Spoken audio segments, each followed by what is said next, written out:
after the release of UFO, it would be a while before he saw another game in the shooting series.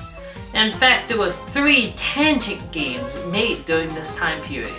Well, we've already covered one of them, so let's move on to the next, which is, oddly enough, titled Double Spoiler. So, with a title like that, what kind of game is this? Any guesses? Really? Alright, here's your answer. Would you believe it's a sequel to Shoot the Bullet? No, because, well, that's exactly what it is. The gameplay is exactly the same. It just has a different selection of bosses to photograph. Because apparently people couldn't get enough of taking pictures of Touhou bosses. Of the entire franchise, this is the one game I can't believe exists. To try this concept once was interesting, but twice? Really? I'm sure some fans were very happy with the release of this one. Just, I can't for the life of me figure out why. Well, after the appetizer, it's time to sink our teeth into the main course. And this time, it's a game starring fan favorite and ever-lovable idiot Cirno. Finally, something I can really get behind! Let's take a look at this one. The plot goes something like this. In a particularly popular doujin by the name of Strange and Bright Nature Deity, 3 fairies, Sunny Milk, Luna Child, and Star Sapphire trash Cirno's home. Apparently, Zune helped write the story so it was instantly canon. Therefore, this game revolves around Cirno's revenge against them by declaring fairy war against all 3. Cirno may be the strongest fairy there is, but can she handle all 3 of these pranksters single-handedly? Well, we're about to find out. The game has you selecting the order in which you challenge the fairies by selecting various routes. There's 2 paths in all 4 routes, meaning that you have to play through 8 times to complete the game. After opposing the fairy siblings, Cirno wanders around looking for a more powerful adversary until she stumbles upon Marissa, whom she attacks.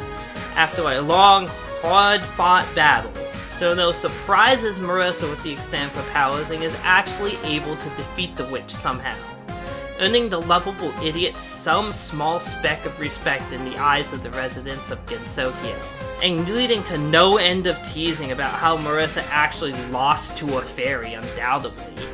Gameplay-wise, this is a little different than the main series, and it's much better off for it. First of all, you don't have lives or bombs. Instead, motivation is used instead of lives. Every time Cirno takes a hit, her motivation goes down by 100. If it falls under 0, Cirno loses interest in her war and the game is over. But you can at least continue from where you left off at. It increases as you kill enemies and freeze bullets, which I'll get to in a second. Bombs have been replaced by a perfect freeze, which has a percentage to it as well. It starts at 0 and you can build it up to 300.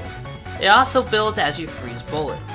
By using 100%, you can freeze everything on screen, which is really handy. The problem is it takes some time to build, so conservation is key. Now it's time for the freezing mechanic I was referring to. Like in Shoot the Bullet, there's a low counter over Cirno. You can hold the button to charge it, and if it's at least 30%, you can release it to freeze incoming bullets, which travels in a chain reaction. The higher the percentage, the further it goes. Besides increasing perfect freeze, your motivation, and the obvious fact to keep you alive, the benefit to freezing stuff as often as you can is it also increases your shot power. In fact, it's the only way to do so. Enemies don't drop the power icons. This all comes together to create an enjoyably unique shooter unlike any other on the planet.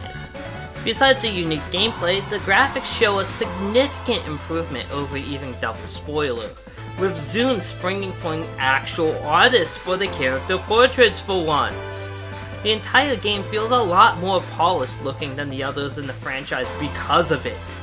The music honestly isn't Zune's best, it honestly has a relatively small soundtrack, but what's here is catchy. Also, there isn't much variety. It's just 3 stages and bosses repeat among different paths. It can feel a little repetitive, kinda like the music can. And it really makes you wish Zune would make a more expansive game around this gameplay. Let's hope we see a sequel to Fairy Wars before Zune makes another Shoot the Bullet sequel. It's actually one of my personal favorites in the series so far.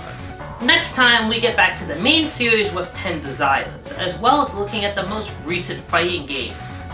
And unfortunately, it'll be a regrettably quick one.